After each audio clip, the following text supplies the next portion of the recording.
Selama ini semua teman-teman dakwah sunnah, dakwah salaf ini, kalaupun ceramah jelas, pakai mikrofon, pengeras suara di media, tidak ada yang disembunyikan.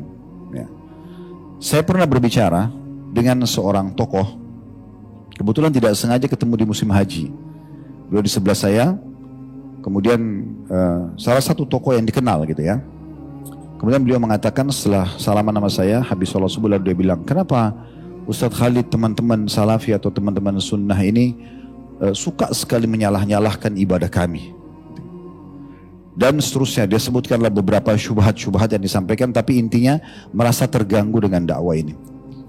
Setelah selesai belum menyampaikan semua, terus saya mengatakan, antum sudah selesai? Dia bilang iya. Terus saya bilang, antum izinkan saya untuk menjawab ini? Dia bilang iya, silakan. Saya bilang yang pertama, bisa antum cek, cari siapapun di antara ustadz yang dikatakan salafi atau sunnah, ya, yang biasa mengatakan atau dikatakan dakwah salaf itu, yang coba membawa masa memberhentikan amalia antum. Coba datangkan satu contoh saja. Kami juga punya masa di pengajian, datang ribuan orang dengar. Tapi belum pernah kami datangkan masa untuk memberhentikan amalia yang antum lakukan di masjid antum, di pesantren antum, di rumah antum, tidak pernah. Yang terjadi adalah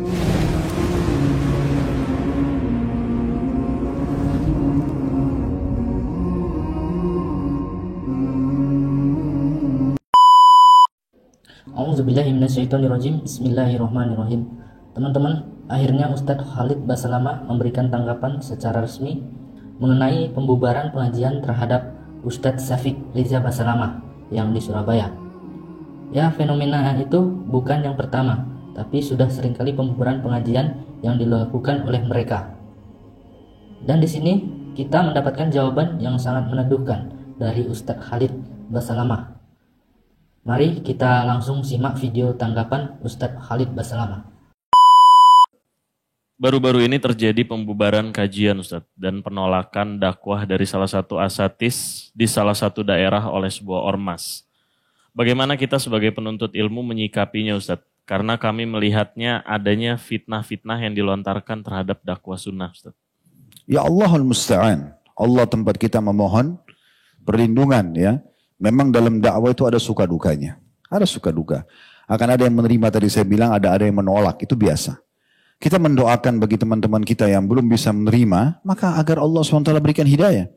Tapi ini bukan berarti harus menghentikan dakwah, gitu kan. Mungkin karena mereka belum mengetahui, gitu kan. Alhamdulillah, selama ini semua teman-teman dakwah sunnah, dakwah salaf ini, kalaupun ceramah jelas, pakai mikrofon, pengeras suara di media, tidak ada yang disembunyikan. Ya.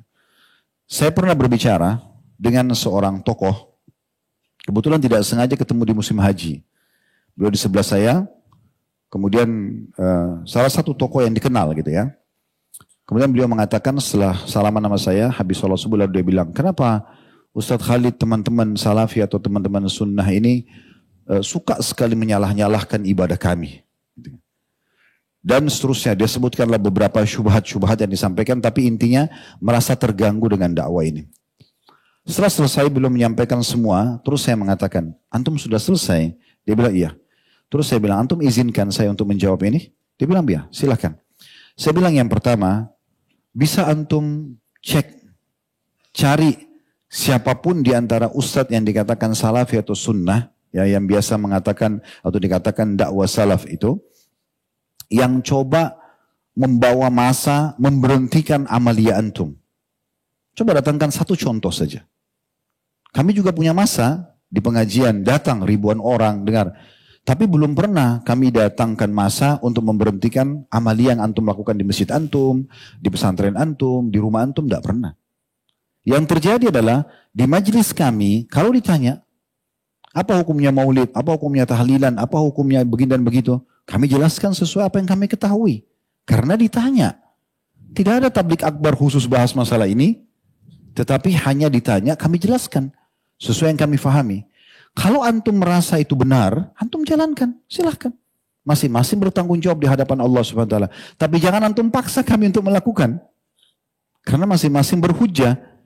Jadi tidak ada maksud dan tujuan kami untuk menyerang antum. Jangan difahami untuk menyerang.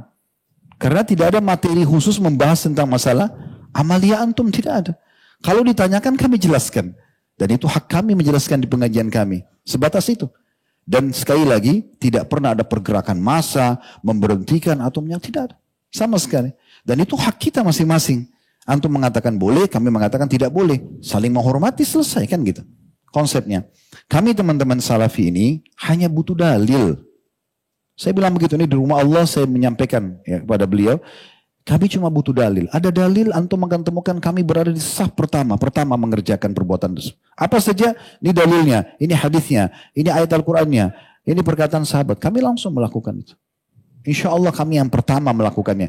Tapi kalau tidak ada dalil, antum akan temukan kami paling jauh. Sebatas itu. Terus dia balik tanya kepada saya, oh berarti teman-teman salafi cuma butuh dalil. Saya bilang iya, hanya itu saja. Oh kalau gitu nanti saya akan sebarkan. Fadhal, silahkan.